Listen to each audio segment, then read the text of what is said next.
드릴 때 헛짓거리 하시면 제가 헷갈려요. 제가 힘들어요. 그래서 헛짓거리 하지 마시고 저한테 집중해 보세요. 하나님의 말씀입니다.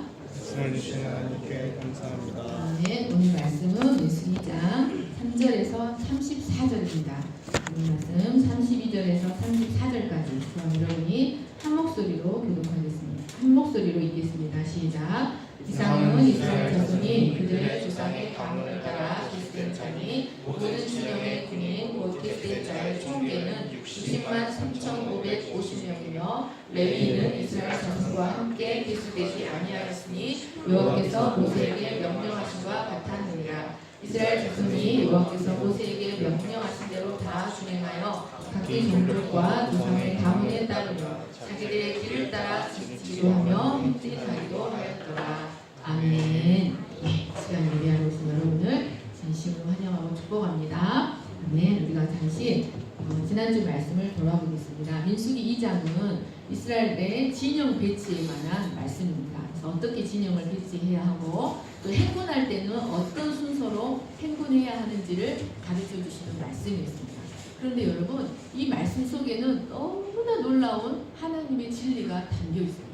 여러분, 성경의 모든 말씀은 하나님의 영으로 기록되어 있습니다.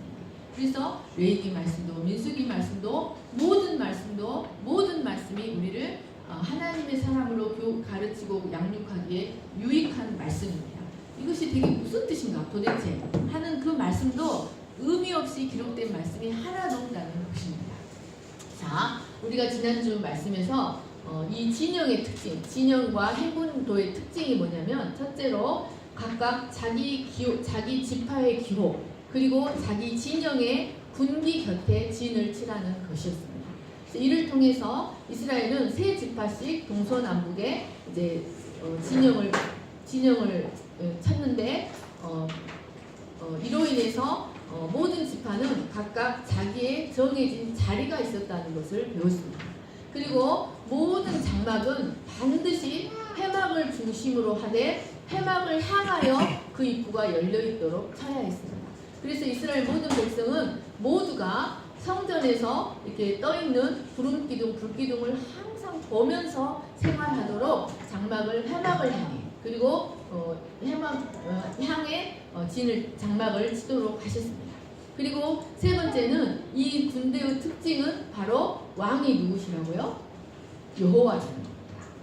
그래서 진영의 한가운데 회막이 있었고 행진할 때도 한가운데 회막이 있었습니다. 이것은 이 군대가 일반 군대가 아니라는 거예요. 일반 나라들은 자기의 안위와 번영과 안전을 위해서 전쟁을 하지만 이 이스라엘 군대는 하나님의 영광을 위해서 전쟁을 하는 여호와의 군대였습니다. 여러분, 우리가 여호와의 군대로 부름받았다는 사실에 대해서 영광스럽게 생각하시기를 간절히 축원합니다. 네, 그래서 회막과 레위인의 진영이 항상 중앙에 있었고 중앙에 장막을 쳤고 중앙에서 행진했습니다. 그리고 네 번째로 여러분, 중요한 사실이 있어요. 그것은 이 민수기의 배치도가 바로 신학시대의 교회를 예표하고 있다는 겁니다. 그리고 또한 마지막으로 이 배치는 바로 천국 새 예루살렘의 모형이요 예표였습니다. 자, 오늘 말씀은 이제 더 나아가서 살펴보도록 하겠습니다. 자, 3절에서 9절 말씀을 같이 읽겠습니다. 시작. 동방 해동는 쪽의 진칠자는 그 진영별로 유다 진영의 군기에 속한 자라. 유다 자손의 지휘관은 암미나답의 아들 나손이요 그의 군대로 계수된 자가 74,600명이며 그 곁에 진칠자는 이사갈 지파라. 이사갈 자손의 지휘관은 수알의 아들 느다넬이요 그의 군대로 계수된 자가 54,400명이라. 그리고 스불론 지파라. 스불론 자손의 지휘관은 헬론의 아들 엘리압이요 그의 군대로 계수된 자가 57,400명이니 유다 진영에 속한 군대로 계수된 군인의 총계는 186,400명이라. 그들은 제1대로 행진할지니라. 아멘. 자, 이제 여섯 번째로 하나님은 진영 배치를 그림 보여주세요. 진영 배치를 말씀하실 때 가장 먼저 유다 진영에 대해서 말씀하셨습니다. 그래서 유다 진영은 유다, 이사갈, 스불론이 이제 동쪽에 진을 치는데요. 이것은 유다 지파가 실질적인 장자 역할을 하고 있었다는 것을 보여줍니다. 그런데 하나님은 다른 지파들은 동쪽, 남쪽, 남쪽, 서쪽, 북쪽이라고 말씀하셨는데 유다 지파는 무슨 쪽이라고 말씀하십니까? 말씀 안 보이구나. 유다 지파는 동쪽 해 돋는 편, 동방 해 돋는 쪽이라고 말씀하고 계십니다. 여러분, 왜 하나님은 하필이면 동방 해 돋는 쪽이라고 말씀하셨을까요? 이것은 같은 의미의 단어를 중복 사용하여서 강조하는 의미가 담겨 있습니다. 그러니까 동쪽이 굉장히 중요한 쪽이라는 말씀입니다. 그 동쪽은 하나님이 뭐라고 말씀하십니까? 그쪽은 해가 돋는 쪽이야 라고 말씀하십니다. 수민이 보지 마세요. 저 보세요. 그쪽은 해가 돋는 쪽이란다, 그런 의미입니다. 그런데 여러분, 이스라엘에서 성막의 모든 출입구는 다 동쪽입니다. 왜? 이스라엘의 모든 성막의 출입구는 다 이게 한쪽이에요. 다른 문이 없이 한쪽인데 왜 모든 성막의 출입구는 다 동쪽이어야 했을까요? 그것은 하나님이 해가 솟아오르는 동쪽에 임재해 계신다고 생각했기 때문입니다. 그래서 하나님이 오실 때 어디에서 오냐면 동편에서 오시는 거예요. 그래서 이스라엘 제사장들이 제사를 드릴 때에도 동쪽에 이렇게 피를 7번 뿌려요. 하나님이 오시는 길을 정결하게 하기 위해서 피를 7번 뿌립니다. 그런데 하나님께서 유다 지파를 바로 그 동쪽에 진을 치게 하셨습니다. 그것은 바로 그 유다 지파에서 돋는 해가 되시고 의로운 태양이 되시는 예수 그리스도께서 탄생하실 것을 예표하기 위함이었습니다. 그리고 9절 말씀을 보시면, 다시 말씀을 보여주세요. 9절 말씀을 보시면 하나님은 행진할 때에도 유다 지파가 앞장서라 라고 명령하셨습니다. 그 결과 이제 유다 지파는 앞으로 닥칠 모든 전투에서 항상 선두에 서서 싸워야 했습니다. 그리고 유다 지파가 인도하는 대로 행군을 할 수밖에 없었습니다. 여러분, 이것은 너무나 중요한 의미가 담겨 있습니다. 그것은 장차, 문 좀 닫혀주세요, 선생님. 장차 유다 지파를 통해 오실 메시아가 유다 지파를 통해 오실 메시아가 이스라엘의 행군에 앞장서서 가신다라는 것을 예표하고 있습니다. 그리고 그 그리스도가, 유다 지파에서 오실 그리스도가 그들의 길을 인도하신다는 사실을 나타내기 위함이었습니다. 자, 시편 114편 1절에서 4절 한 목소리로 읽겠습니다. 시작. 이스라엘이 애굽에서 나오며 야곱의 집안이 언어가 다른 민족에서 나올 때에 유다는 여호와의 성소가 되고 이스라엘은 그의 영토가 되었도다. 바다는 보고 도망가며 요단은 물러갔으니 산들은 순양들 같이 뛰돌며 작은 산들은 어린 양들 같이 뛰었도다. 바다야, 내가 도망하면 어찌함이며 요단아, 내가 물러가면 어찌함인가.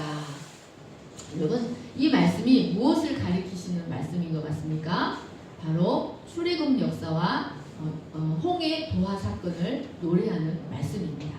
그런데 이 말씀에서 2절을 보시면 유다가 여호와의 성소가 되었다라고 말하고 있습니다.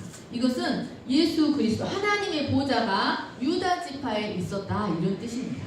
그러니까 이 말은 임마누엘로 오실 예수 그리스도께서 유다 지파에서 나올 것을 계시하고 있는 것입니다. 그런데 홍해를 그런데 이 시인은 여러분, 바다야, 내가 도망가면 어찌하니며 요단아, 내가 물러가면 어찌하니까 라고 노래하고 있습니다. 바다가 놀라서 도망가고 요단이 놀라서 물러간다. 왜 바다가 놀라서 도망가고 요단이 놀라서 물러갔을까요? 그것은 유다 지파, 이 거대한 행군의 맨 앞에서 행진하는 유다 지파 가운데 계시는 만왕의 왕 그리스도께서 좌정하여 서 계신 것을 보고 이 강물이 놀라서 도망갔다는 말씀입니다. 그러니까 홍해도화 사건을 이렇게 표현하고 있는 겁니다. 그러니까 이스라엘의 출애굽 역사뿐만 아니라 광야 40년의 여정을 누가 이끌어 가셨다고요? 바로 유다 지파 가운데 계시는 그리스도께서 이끌어 가셨습니다. 그래서 그 그리스도, 만왕의 왕, 만주의 주. 그러니까 옛날에 우리나라에 보면 왕들이 행차하면 어떡합니까? 신하들이 앞서가면서 물러거라 물러거라 하잖아요. 그것처럼 만왕의 왕, 만주의 주를 보고 그 시퍼런 홍해 물들이 무서워서 물러가고 요단강이 물러갔다는 말씀입니다. 자, 미가서 12장 13절 같이 읽겠습니다. 시작. 길을 여는 자가 그들 앞에 올라가고 그들은 길을 열어 성문에 이르러서는 그리로 나갈 것이며 그들의 왕이 앞서가며 여호와께서는 선두로 가시리라 하시니라. 아멘. 사랑하는 여러분, 예수 그리스도는 출애굽의 모든 역사와 광야의 모든 여정을 진두 지휘하시는 실질적인 지휘관이요 인도자이셨습니다. 여러분, 이 말씀은 바로 우리의 삶을 예표하고 있다는 것을 기억하셔야 합니다. 여러분, 이와 같이 영적 가나안인 천국에 이르기까지 누가 우리를 이끌어 가십니까? 유다 지파에서 나신 만왕의 왕 예수 그리스도께서 우리의 길을 이끌어 가시고 지휘하신다는 사실을 기억하시기를 간절히 축원합니다. 네. 자, 유다 지파는 8절 말씀을 보시면 8절 다시 보여주세요. 74,600명으로 이스라엘 12지파 중에서 가장 숫자가 많았습니다. 이는 하나님께서 유다 지파가 지도자적인 역할을 감당할 수 있도록 그들을 축복하셨기 때문입니다. 여러분, 우리는 여기서 하나님은 언제나 그 사명을 맡기실 때는 그것을 감당할 만한 힘과 능력도 공급하신다는 사실을 믿어야 합니다.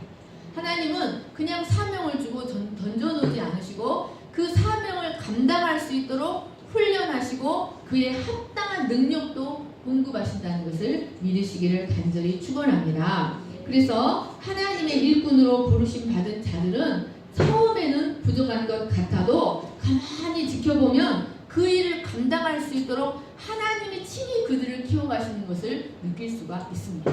여러분, 저는 사람 앞에서 말 한마디도 못하는 사람이에요. 그런데 제가 어떻게 이 어려운 하나님의 말씀을 여러분에게 가르칠 수 있겠습니까? 그런데 여러분, 제 속에 일하시는 하나님이 저를 한 걸음 한 걸음 그것을 감당할 수 있도록 키워가시는 하나님이신 것을 믿으시기를 간절히 축원합니다. 여러분, 이 하나님은 며느리도 몰라, 아무도 몰라, 나도 몰라. 그런데 내 속에 일하신 하나님을 여러분은 볼 수가 있습니다. 여러분, 하나님께서 여러분에게 사명을 맡기실 때 반드시 그것을 감당할 만한 힘도 주시고 능력도 주신다는 것을 믿으시기를 간절히 축원합니다. 그러므로 우리는 우리에게 어떤 사명이 맡겨질 때에는 하나님이 능력을 주실 줄을 믿고 어떤 일을 맡기시든지 믿음으로 순종하려는 자세가 필요합니다. 그럴 때 세우시고 공급하시는 하나님을 충만하게 경험할 수가 있습니다. 자, 유다 지파 곁에는 이사갈 지파와 스불론 지파가 진을 쳤습니다. 그런데 여러분, 이들의 특징이 있습니다. 그것은 모두 한 형제들이었다는 것입니다. 그들은 한 어머니의 아들들이었습니다. 자, 10절에서 16절 말씀을 같이 읽겠습니다. 시작. 남쪽에는 루벤 군대 진영의 군기가 있을 것이라. 루벤 자손의 지휘관은 스데울의 아들 엘리스리요 그의 군대로 기록된 자가 46,500명이며 그 곁에 진실자는 시므온 지파라. 시므온 자손의 지휘관은 수리사대의 아들 슬로미엘이요 그의 군대로 기록된 자가 59,300명이며 또 갓 지파라. 갓 자손의 지휘관은 루엘의 아들 엘리아삽이요 그의 군대로 기록된 자가 45,650명이니 루벤 진영에 속하여 기록된 군인의 총계는 151,450명이라 그들은 제2대로 행진할지니라. 자, 남쪽에는 루벤 진영이 자리 잡게 되었습니다. 그런데 이제 또 그들은 제2대로 이제 행군을 합니다. 자, 이들은 자, 17절 이제 바로 그냥 넘어가겠습니다. 17절 시작. 그 다음에 회막이 레위네 진영과 함께 모든 진영의 중앙에 있어 행진하되 그들의 진친 순서대로 각 사람은 자기 위치에서 자기 길을 따라 앞으로 행진할지니라. 예. 우리가 지난주에 이스라엘 군대는 여호와의 군대이기 때문에 행군도의 한가운데 회막과 레위인의 진영이 있다는 것을 배웠습니다. 그런데 우리가 오늘 말씀에서는 우리가 배워야 할 중요한 단어가 있습니다. 그것은 나사라는 단어입니다. 히브리어로 나사, 행진할지니라. 이 단어는 나사입니다. 이 나사라는 단어는 장막에 말뚝을 뽑아서 전진하다, 장막을 걷어서 전진하다, 이런 뜻이 있습니다. 그런데 여러분, 이 단어가 쓰인 특별한 곳이 있습니다. 그것은 바로 창세기에서 아브라함의 믿음의 여정을 표현할 때 쓰는 단어였습니다.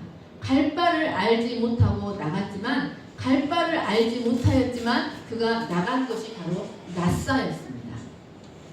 아브라함은 하나님께서 아브라함아 내가 내게 지시할 땅으로 가라 라고 말씀하실 때 그는 어찌할 갈 바를 알지 못했습니다.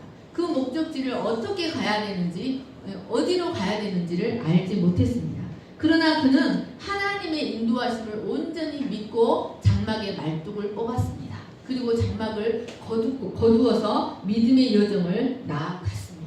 그런데 하나님께서 여기서 이스라엘의 행군에서 이 나사라는 단어를 사용하신 것은 이스라엘도, 아브라함의 후손인 이스라엘도 그들의 믿음의 조상인 아브라함이 그랬던 것처럼 애굽에 대한 미련을 갖지 말고 우물쭈물하거나 뒤로 물러서지 말고 하나님의 인도하심에 모든 것을 맡기고 담대하게 믿음의 전진을 이루기를 원하신다는 의미가 담겨 있었습니다.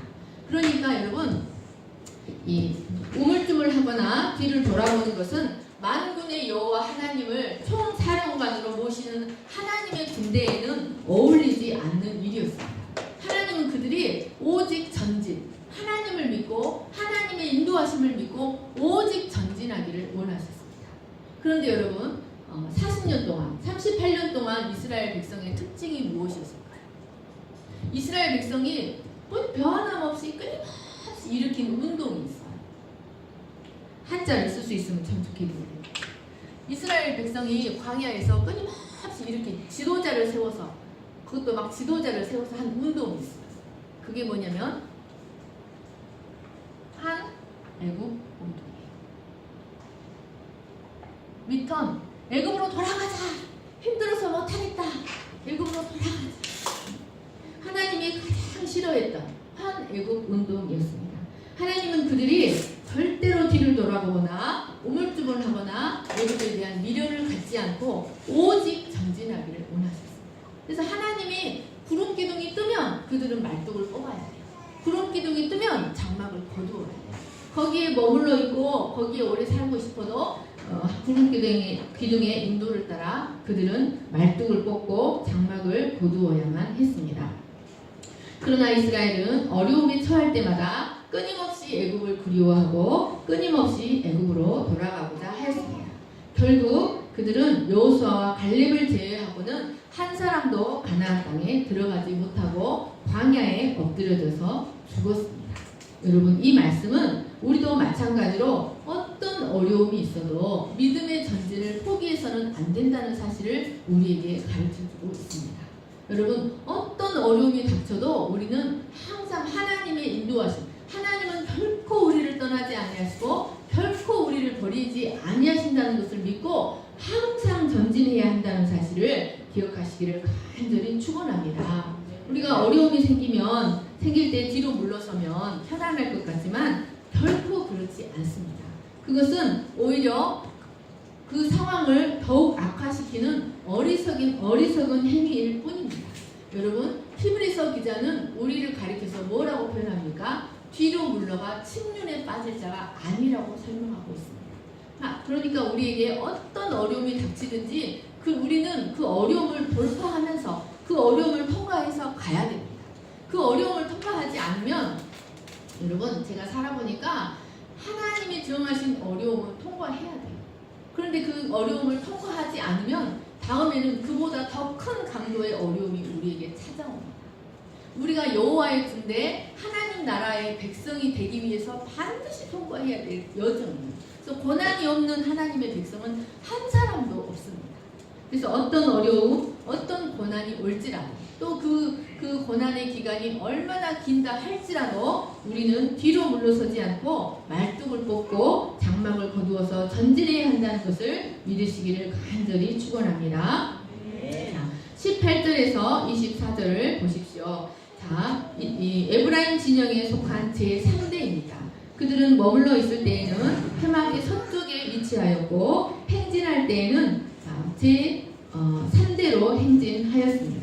자, 25절에서 31절을 같이 읽겠습니다. 시작. 북쪽에는 단 군대 진영의 군기가 있을 것이라. 단 자손의 지휘관은 암미사대의 아들 아히에셀이요 그의 군대로 계수된 자가 62,700명이며 그 곁에 진칠자는 아셀 지파라. 아셀 자손의 지휘관은 오그람의 아들 바기엘이요 그의 군대로 계수된 자가 41,500명이며 또 납달리 지파라. 납달리 자손의 지휘관은 에난의 아들 아히라요 그의 군대로 계수된 자가 53,400명이니 단의 진영에 속하여 계수함을 받은 군인의 총계는 157,600명이라. 그들은 길을 따라 후대로 진행할지니라 하시니라.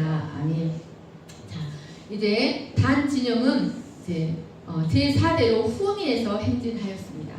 그리고 멈추어 있을 때에는 회막의 북편에 위치하였습니다. 이들은 157,600명으로 유다 진영 다음으로 가장 많은 숫자였습니다. 이들은 행진할 때 행군도를 한번 보여주세요. 행군도. 맨 앞에 있을 거예요. 행군도. 자, 단 진영이 맨 뒤에 있죠. 그런데 이제 이 단 진영의 역할은 뭐냐면 에브라임 지파를 보호하는 거예요. 에브라임 지파가 이 성물 고핫 자손을 잘 보호하도록 보호하는 직무를 잘 감당하도록 에브라임 지파를 보호하는 사명이 있었어요. 그리고 단 지파는 아주 강력한 군대예요. 그래서 제일 후미에 있으면서 후미에 기습 공격할 수 있는 그런 적의 기습 공격을 이제 막는 그런 역할을 하였습니다.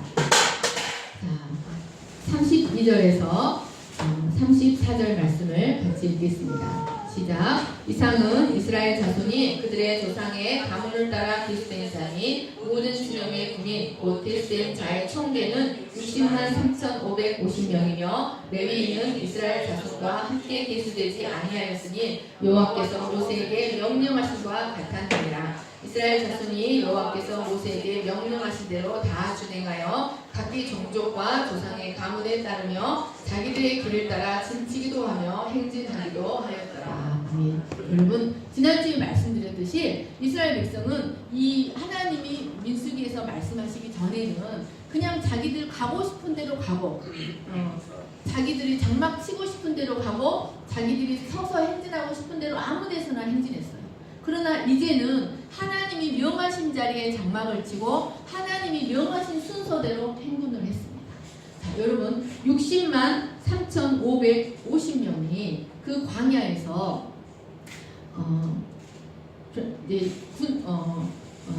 20세 이상만 603,550명이지 실제로는 200만, 300만이 되는 숫자예요. 그런데 그들이 질서가 없이 광야에서 행군을 했다면 여러분 얼마나 우왕좌왕했겠습니까? 그러나 모세가 그리고 이스라엘 백성이 하나님의 명령에 온전히 순종함으로써 이 이스라엘 거대한 공동체 안에 놀라운 평화와 놀라운 질서가 임하게 되었습니다. 여러분 우리가 지난주에 하나님은 질서의 하나님이라고 말씀드렸죠. 하나님의 질서가 임한 이 거대한 무리의 행군은 실로 아름답고 장대한 것이었습니다. 그런데 여러분, 자, 34절 말씀을 다시 한번 읽겠습니다. 시작. 이스라엘 자손이 여호와께서 모세에게 명령하신 대로 다 준행하여 각기 종족과 조상의 가문에 따르며 자기들의 길을 따라 진치기도 하며 자기들의 길을 따라 진치기도 하며 자기들의 길을 따라 행진하기도 하였습니다. 여러분, 이 거대한 무리의 행군의 모습을 한마디로 표현한다면 바로 이것입니다. 자기들의 길을 따라 진을 치고 자기들의 길을 따라 행진하였습니다. 또 이것은 이스라엘의 38년의 삶의 모습을 한마디로 표현해 주는 것이기도 합니다. 이들은 38년 동안 광야에서 자기들의 길을 따라 진을 치고 자기들의 길을 따라 행진하였습니다. 만약에 이스라엘이 광야에서 행군을 하는데 이 깃발이 없었다고 한번 생각해 보시기 바랍니다. 각 지파가 가지고 있는 깃발이 있었고 각 진영이 가지고 있는 깃발이 있었어요. 그러니까 각 지파에 속한 사람들은 지파 깃발만 보면 되는 거예요. 그리고 또 진영의 깃발만 따라가면 되는 겁니다. 이스라엘이 광야에서 깃발이 없었다면 그들은 어디로 가야 할지 알지 못했을 것입니다. 그래서 갔던 길 또 가게 되고 우왕좌왕하다가 광야에서 진멸당했을지도 모릅니다. 이스라엘이 주변의 위협을 물리치고 안전하게 광야를 지나갈 수 있는 길은 바로 그 깃발만 쳐다보고 가는 것이었습니다. 사랑하는 여러분, 그리고 그 길의 행로를 정하시는 분은 하나님이셨습니다. 하나님은 사람의 생각대로가 아니라 당신 자신의 뜻대로 그들의 발걸음, 그 깃발을 이끌어 가셨습니다. 이스라엘 백성은 모든 자신들의 생각을 버리고 오직 기만 바라보고 진행할 때 안전하게 목적지까지 갈 수 있었습니다. 아멘. 여러분, 이 말씀은 이제 영적 가나안인 천국을 향해 순례길을 걸어가는 우리에게 어떻게 목적지까지 안전하게 갈 수 있는지를 우리에게 가르쳐 줍니다. 여러분, 가끔 인생이 두렵다는 생각하지 않으십니까? 내 인생에 제가 이제 신학교 다닐 때 그 기차를 타고 이렇게 내려오면 그 기차 띵띠리띠 위에 그 이한이하고 그 어머니가 이렇게 한 가야금 소리가 들려요. 근데 마지막에 들려오는 그 음악 소리가 있어요. 그때 그 소리가 얼마나 슬픈지, 내 인생의 기차는 지금 어디로 가고 있는가, 내 인생의 기차는 잘 가고 있는가, 너무 두렵더라고요. 근데 가끔 우리 인생이 정말 두려울 때가 있어요. 그런데 여러분, 우리가 우리의 순례길을 안전하게 갈 수 있는 비결이 있습니다. 그것은 우리 앞에 하나님이 우리 앞에 세워주신 깃발만 바라보고, 그 깃발만 바라보면 우리는 안전하게 목적지까지 갈 수 있다는 것을 절대적으로 믿으시기를 간절히 축원합니다. 그러면 여러분, 그러면 우리에게 주신 깃발이 과연 무엇일까요? 각 지파마다 깃발이 있었잖아요. 그러면 하나님이 우리 앞에 세워주신 깃발은 과연 무엇일까요? 이스라엘 각 지파가 가지고 있었던 기호, 오트, 그리고 진영의 깃발, 떼겔, 그 기호와 그 깃발은 무엇일까요? 바로 이스라엘 각 지파가 가지고 있었던 기호는 하나님의 말씀입니다. 그때 우리의 여정에 하나님이 던져주시는 우리의 레마의 말씀이 우리의 기호입니다. 우리가 갖고 있을 기호입니다. 그리고 우리의 깃발은 오직 한 가지, 예수 그리스도밖에 없습니다. 아멘. 여러분, 하나님은 오직 예수 그리스도만이 하나님의 아들이시요 그리스도이시며 우리의 깃발이라는 사실을 알려주시기 위해서 때마다 시마다 우리에게 생명의 말씀을 주십니다. 여러분, 그 말씀을 붙들고 깃발, 우리의 푯대 되시고 우리의 깃발 되신 예수 그리스도만 바라보면 우리는 안전하게 목적지까지 갈 수 있습니다. 우리가 바라보고 우리가 기호로 삼아야 할 것은 하나님의 말씀밖에 없습니다. 그리고 우리가 바라보고 좇아야 할 깃발도 오직 예수 그리스도밖에 없습니다. 여러분, 무엇이 안전하고 무엇이 완전하며 무엇이 영원해서 우리 인생의 깃발이 될 수 있겠습니까? 어떤 훌륭한 목사가, 여러분, 카리스마로 이끌어가는 어떤 훌륭한 목사가 우리의 깃발이 될 수 있습니까? 아니면 칼빈이나 루터나 요한 웨슬레 같은 신학 사상이나 교리가 우리의 깃발이 될 수 있습니까? 아니면 교단이나 교회의 비전이, 인생의 목표가 우리의 깃발이 될 수 있습니까? 여러분, 이런 것들로 자기의 깃발을 삼는 자는 언젠가는 모래 위에 지은 집처럼 무너질 수밖에 없습니다. 여러분, 그리고 부나 명예나 권력도 우리의 깃발이 될 수가 없습니다. 우리 인생의 성공도 우리 인생의 깃발이 될 수 없습니다. 여러분, 오직 우리 인생의 깃발이 될 수 있는 것은 예수 그리스도밖에 없습니다. 그래서 사도 바울도 무엇을 향해 달려갔습니까? 푯대를 향하여 부르신 부름의 상을 조차 달려갔다고 말씀하셨습니다. 사랑하는 채연 자매님. 우리 채연이의 인생의 깃발은 예수 그리스도밖에 없습니다. 아멘. 아멘. 그분이 우리 채연이 인생을 책임질 것을 믿으시기를 축원합니다. 아멘. 자, 8번째로 이 진영의 특징은 바로 모계를 중심으로 한 진영 배치가 이루어졌다는 것입니다. 자, 진영 배치도를 한번 보여주세요. 자, 이사갈, 유다, 스불론은 다 레아의 아들들이에요. 그래서 이들은 끈끈한 형제애가 있었습니다. 그리고 시몬, 르우벤, 갓은 시몬과 르우벤은 레아의 아들이에요. 그리고 갓은 레아의 시녀인 실바의 아들이에요. 그리고 베냐민, 에브라임, 므낫세는 누구의 아들일까요? 라헬의 아들이에요. 라헬 계통이에요. 그리고 단, 납달리, 아셀은 다 시종들의 아들이에요. 그래서 실바의 아들이거나 비라의 아들이에요. 그래서 이들은 종의 아들들로서의 유대감과 연대감이 있었어요. 하나님은 이렇게 그냥 배치를 시킨 게 아니라 목의 중심에 배치를 시키셨어요. 이렇게 하신 것은 여러분 공동체에서 가장 위험한 요소는요, 역사적으로 어떤 나라든지 어떤 공동체든지 무너진 것은 외부의 적에 의해 무너진 게 아니에요. 대부분의 국가들은 내분에 의해서 무너졌어요. 하나님 나라도 마찬가지예요. 하나님은 그들이 서로 유대관계를 기초로 끈끈한 형제를 기초로 이렇게 단결을 할 수 있도록 목의 중심에 진영 배치를 이루어 주셨습니다. 하나님은 사람의 인정을 무시하는 분이 아니에요. 하나님께서 놀랍게 이렇게 묶어주셨습니다. 이스라엘은 이런 질서와 연합과 공동체 의식을 통하여서 하나님을 왕으로 모시고 사랑과 평안을 내는 줄로 힘써 하나 되게 하신 것을 힘써 지키는 아름다운 공동체가 되기를 원하셨습니다. 자, 마지막으로 군사력의 균형 있는 배치였습니다. 하나님은 이스라엘이 행군을 할 때 선봉대에는 제일 강한 유다 지파가 있게 하시고 후미에는 선봉대만큼이나 강한 단 지파가 있게 하셨습니다. 그래서 그 인원수를 살펴보면 자, 동쪽에는 18만 6,400명, 그리고 남쪽에는 15만 1,450명, 서쪽에는 10만 8,100명, 그리고 북쪽에는 15만 7,600명. 하나님은 각 진영의 군사력을 적절하게 균형을 이루어서 배치하게 하셨습니다.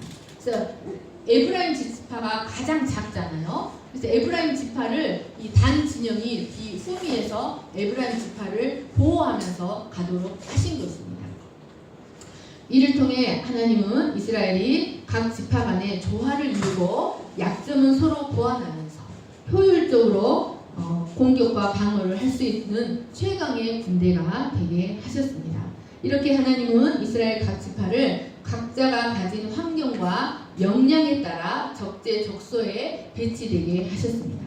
이로써 이스라엘 12지파는 동방 해돋는편에 자리 잡은 유다 지파는 유다 지파에서부터 북편에 위치한 단 군대에 이르기까지 모두 각자 자기들 나름대로의 임무를 보여받게 하셨습니다. 이렇게 해서 이스라엘 진영은 성막을 중심으로 서로 유기적으로 연합되게 하셨습니다. 유기적이란 말은 너가 없으면 안 된다는 뜻이에요. 여러분 우리가 이 손이 하나 없으면 한 손으로 다 할 것 같은데 사실은 한 손이 있어야 이 오른손이, 왼손이 있어야 왼손은 글씨도 못 쓰고 젓가락도 못 잡고 숟가락도 못 드니까 너는 필요 없어 하기 쉽잖아요. 그러나 여러분 왼손이 있기 때문에 오른손이 제대로 기능을 하는 거예요. 그래서 이 하나님은 이스라엘 공동체를 유기적으로 연합되게 하셨어요. 이것은 바로 여러분 오늘날 이 신약시대의 하나님 나라 교회를 예표하고 있습니다. 사도 바울은 이러한 구조를 사람의 몸에다가 비유를 했습니다. 그래서 이스라엘 공동체의 이러한 모습은 바로 교회 공동체의 단일성, 유기적 연합성을 모형으로 보여주는 것이었습니다. 교회 공동체의 주인이신 하나님은 하나님의 뜻대로, 하나님 자신의 뜻대로 각 사람에게 크고 작은 일을 맡기셔서 각 자리에 세우시는 하나님이십니다. 사도 바울은 이것을 몸과 지체들 간의 유기적인 관계로 비유하여 설명하였습니다. 그래서 우리 몸에는 크고 작은 여러 지체가 있지만 결코 더 중요하거나 덜 중요한 지체가 하나도 없습니다. 아무리 작은 지체라도 다치거나 상하면 온 몸이 아픔을 느끼는 것은 그것들이 서로 유기적으로 연결되어 있기 때문입니다. 이와 같이 하나님의 교회는 그리스도의 몸입니다. 하나님은 우리 각 사람을 그리스도의 몸의 지체로 부르셨습니다. 우리가 온 우주적인 하나님의 교회의 어느 부분을 담당하고 있는지 우리는 잘 모르지만 하나님은 우리를 그리스도의 몸으로 부르셨습니다. 그리스도의 몸의 지체들로, 없어서는 안 되는 지체들로 우리를 부르셨다는 것을 믿으시기를 간절히 축원합니다. 또한 우리를 그리스도의 몸으로 부르신 사실이 얼마나 영광스러운지 이것을 깨닫고 하나님께 감사하시는, 그리고 각자 주어진 임무에 충실하시는 여러분 되시기를 간절히 축원합니다. 여러분, 그리스도의 몸은 교회예요. 여러분, 사탄에게도 교회가 있다는 걸 아십니까? 그리스도에게도 몸이 있듯이 사탄에게도 몸이 있어요. 그래서 그리스도도 몸을 이루고 사탄도 몸을 이루고, 사탄도 여러분, 하나님도 사람을 불러서 사람을 통해 일하시는 것처럼 사탄도 사람을 불러서 사람을 통해서 일해요. 그래서 사탄의 지체를 이루는 지체들이 있어요. 그런데 여러분, 우리가 부르심을 받기 전에는 사탄의 몸에 속해 있었다는 것을 아십니까? 사탄의 몸에 속하여 사탄의 지체로서 사탄에게 힘을 주고 사탄에게 영광을 돌리는 그런 일들을 했어요. 악한 자에게 속하여. 성경에 보면 우리가 악한 자에게 속하여라고 했잖아요. 그러나 이제는 우리가 그리스도에게 속하여 그리스도의 지체가 되었다는 것을 영광스럽게 생각하시는 저와 여러분 되시기를 간절히 축원합니다. 제가 기도하겠습니다. 하나님 감사합니다. 우리가 오늘까지 민수기 2장 말씀을 통하여 이스라엘 진영의 배치도와 또 행군도를 통해 하나님의 주신 뜻이 무엇인지를 배웠습니다. 이스라엘 진영은, 이스라엘 사람들은 그 장막을 늘상 회막을 향하여 그 입구가 열려 있도록 그 장막을 쳐야 했습니다. 이로써 하나님의 성막에서 구름기둥과 불기둥이 늘 떠 있는 것을 보며 하나님 중심으로 철저하게 생활해야만 했습니다. 그리고 그들은 광야에서 그들의 기호와 진영의 깃발 옆에 장막을 치고 또 그들의 기호와 진영의 깃발을 따라 행군해야만 했습니다. 광야에서 그 깃발이 없었더라면 그들은 우왕좌왕하며 그 40년 동안 광야에서 한 사람도 남지 않고 진멸되었을지 모릅니다. 그러나 그 깃발이 그들을 안전하게 목적지까지 그들을 이끌어갈 수 있었습니다. 하나님 아버지, 오늘날 영원한 천국을 향하여 순례의 길을, 믿음의 길을 가는 우리에게 무엇이 우리의 깃발이 될 수가 있겠습니까? 오직 예수 그리스도, 하나님의 말씀만이 우리의 기호가 되시고 예수 그리스도만이 우리의 깃발이 될 수 있는 것을 믿습니다. 우리 교회의 비전이나 또 우리 인생의 목표나 성공이나 부나 명예나 권력이 우리 인생의 깃발이 될 수 없습니다. 그것들을 우리의 깃발 삼는다면 우리 인생은 언젠가는 모래 위의 집처럼 무너지고 말 것입니다. 그러나 예수 그리스도는 우리를 결코 실망시키지 않으시고 우리를 안전하게 모든 과정을 넉넉히 통과할 힘을 주시고 우리의 목적지까지 안전하게 이끌어 가실 것을 믿습니다. 하나님 아버지, 아침 이슬같이 사라지고 없어져 버릴 우리 인생의 깃발이 되어주신 예수 그리스도를 찬양합니다. 우리가 그리스도의 몸의 일부로서 하나님의 먹든지 마시든지 무엇을 하든지 하나님의 영광을 위해 살아가는 저희들이 되게 하여 주시기를 간절히 기도합니다. 감사하며 돌가신 예수님의 이름으로 기도합니다. 아멘.